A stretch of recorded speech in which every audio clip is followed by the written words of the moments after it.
जानकीकान्तस्मरणं जय जय राम राम। श्री सीता लक्ष्मण भरत शत्रुघ्न हनुमत समेत श्रीरामचंद्र परब्रह्मणे नमः। सर्गः 38 श्लोक नंबर 1। अथ 38 सर्गः। ततः स कपिशार्दूलस्तेन वाक्येन तोषितः सीतामुवाच तच्छ्रुत्वा वाक्यं वाक्यविशारदः।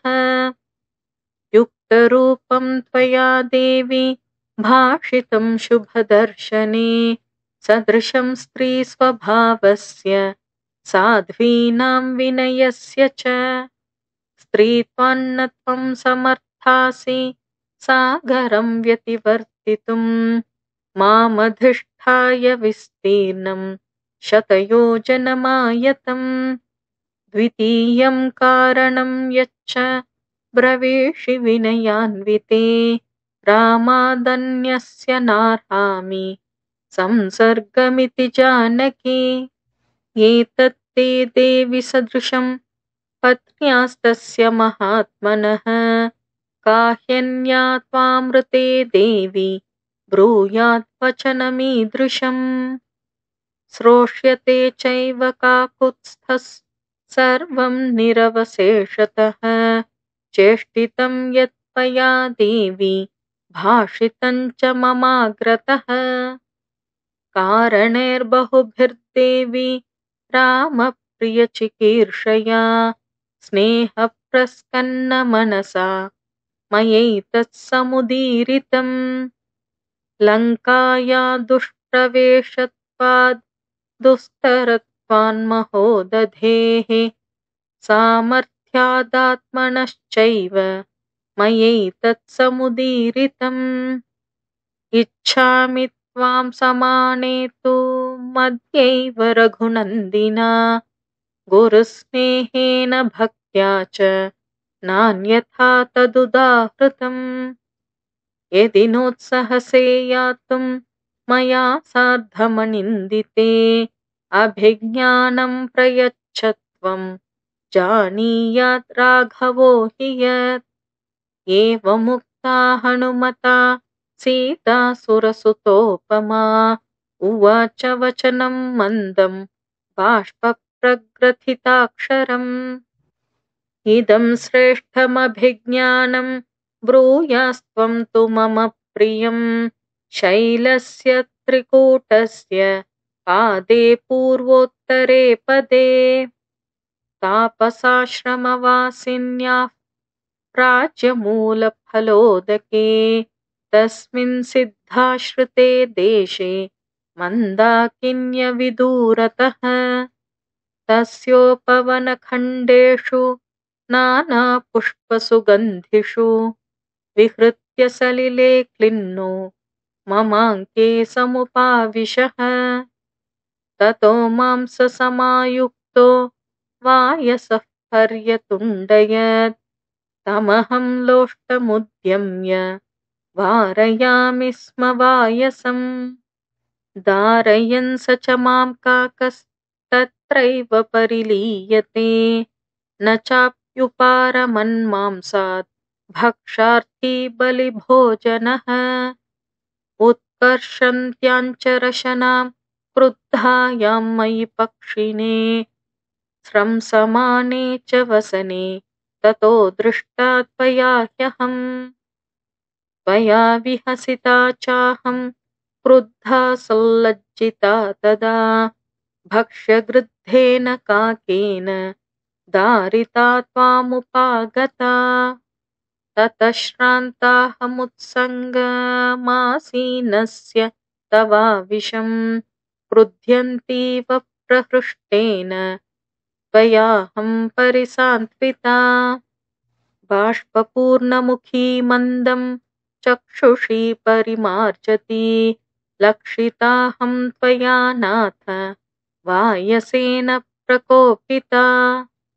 परिश्रमाच्च सुप्ता हि राघवाङ्केऽस्म्यहं चिरं पर्यायेण प्रसुप्तश्च ममाङ्के भरताग्रजः। स तत्र पुनरेवाथ वायसः समुपागमत्। ततः सुप्तप्रबुद्धां मां राघवाङ्काः समुत्थिताम्। वायसः सहसागम्य विददारस्तनान्तरे। पुनः पुनरथोत्पत्य विददार समां भृशम्। ततः समुत्थितो रामो मुक्तैः शोणितबिन्दुभिः। स मां दृष्ट्वा महाबाहुर्वितुन्नां स्तनयोस्तदा आशीविषैव क्रुद्धः श्वसन् वाक्यमभाषत। केन तेनागनासोरु विक्षतं वैस्तनान्तरम्। कः क्रीडति सरोषेण पञ्चवक्त्रेण भोगिना। वीक्षमाणस्ततस्तं वै वायसं समवैक्षत। नखैः सरुधिरैस्तीक्ष्णैर्मामेवाभिमुखं स्थितम्। पुत्रः किल सशक्रस्य वायसः पततां वरः। धरान्तरं गतः शीघ्रं पवनस्य गतौ समः। ततस्तस्मिन्महाबाहुः कोपसंवर्तिते क्षणः। वायसे कृतवान् क्रूरां मतिं मतिमतां वरः। सदर्भसंस्तराद्गृह्य ब्रह्मणोऽस्त्रेण योजयत्। स दीप्त इव कालाग्निर्जज्वालाभिमुखो द्विजम्। स तं प्रदीप्तं चिक्षेप दर्भं तं वायसं प्रति। ततस्तु वायसं दर्भस् सोऽम्बरेणुजगामः।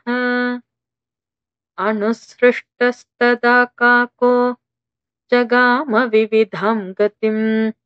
त्राणकाम इमं लोकं सर्वं वै विचचारः। स पित्रा च परित्यक्तः सर्वैश्च परमर्षिभिः। त्रीन् लोकान् सम्परिक्रम्य तमेव शरणं गतः। स तं निपतितं भूमौ शरण्यः शरणागतं। वधार्हमपि काकुत्स्थः कृपया पर्यपालयत्। परिद्यूनं विवर्णं च पतमानं तमब्रवीत्। मोघमस्रं न शक्यं तु ब्राह्मं कर्तुं तदुच्यताम्। ततस्तस्याक्षिकाकस्य हिनस्ति स्म स दक्षिणं। दत्त्वा तु दक्षिणं नेत्रं प्राणेभ्यः परिरक्षितः। स रामाय नमस्कृत्वा राज्ञे दशरथाय च विसृष्टस्तेन वीरेण प्रतिपेदे स्वमालयम्। मत्कृते काकमात्रेऽपि ब्रह्मास्त्रं समुदीरितं। तस्मात् व्योमाहरत्वत्तः क्षमसे तं महीपते। स कुरुष्व महोत्साहां कृपां मयि नरर्षभ। त्वया नाथवती नाथ ह्यनाथ इव दृश्यते। आनृशंस्यं परो धर्मस्त्वत्त एव मया श्रुतं। जानामि त्वां महावीर्यं महोत्साहं महाबलम्। अपारवारमक्षोभ्यं गाम्भीर्यात् सागरोपमम्। भर्तारं ससमुद्राय धरण्या वासवोपमम्। एवमस्त्रविदां श्रेष्ठो बलवान् सत्त्ववानपि। किमर्थमस्त्रं रक्षस्सु न योजयसि राघव। न नागा नापि गन्धर्वा न सुरा न मरुद्गणाः। रामस्य समरे वेगं शक्ताः प्रतिसमीहितुम्। तस्य वीर्यवतः कच्चित् यद्यस्ति मयि सम्भ्रमः। किमर्थं न शरैस्तीक्ष्णैः क्षयं नयति राक्षसान्। भ्रातुरादेशमादाय लक्ष्मणो वा परन्तपः। कस्य हेतोर्न मां वीरः परित्राति महाबलः।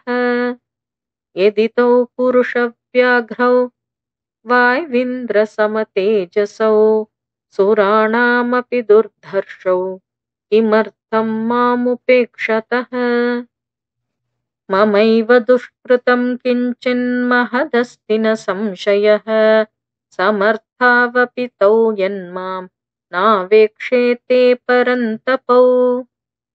वैदेह्यावचनं श्रुत्वा करुणं साश्रुभाषितम् अथाब्रवीन्महातेजा हनूमान् हरियूथपः। त्वच्छोकविमुखो रामो देवि सत्येन ते शपे। रामे दुःखाभिपन्ने तु लक्ष्मणः परितप्यते। कथञ्चित् भवती दृष्टा न कालः परिशोचितुम् इमं मुहूर्तं दुःखानामन्तं द्रक्ष्यसि शोभने। तावुभौ पुरुषव्याघ्रौ राजपुत्रौ महाबलौ त्वद्दर्शनकृतोत्साहौ लोकान् भस्मीकरिष्यतः। हत्वा च समरक्रूरं रावणं सह बान्धवं राघवस्त्वां विशालाक्षि स्वां पुरीं प्रति नेष्यति। ब्रूहि यद् राघवो वाच्यो लक्ष्मणश्च महाबलः सुग्रीवो वापि तेजस्वी हरयो वा समागताः। इत्युक्तवती तस्मिंश्च सीता पुनरथाब्रवीत् कौसल्यालोकभर्तारं सुषुवेयं मनस्विनी। तं ममार्थे सुखं पृच्छ शिरसा चाभिवादय स्रजश्च सर्वरत्नानि प्रियायाश्च वराङ्गनाः। ऐश्वर्यं च विशालायां पृथिव्यामपि दुर्लभं पितरं मातरं चैव सम्मान्याभिप्रसाद्य च। अनुप्रव्रजितो रामं सुमित्रायेन सुप्रजाः अनुकूल्येन धर्मात्मा त्यक्त्वा सुखमनुत्तमम्। अनुगच्छति काकुत्स्थं भ्रातरं पालयन् वने सिंहस्कन्धो महाबाहुर्मनस्वी प्रियदर्शनः। पितृवत् वर्तते रामे मातृवन्मां समाचरत् प्रीयमाणां तदा वीरो न तु मां वेद लक्ष्मणः।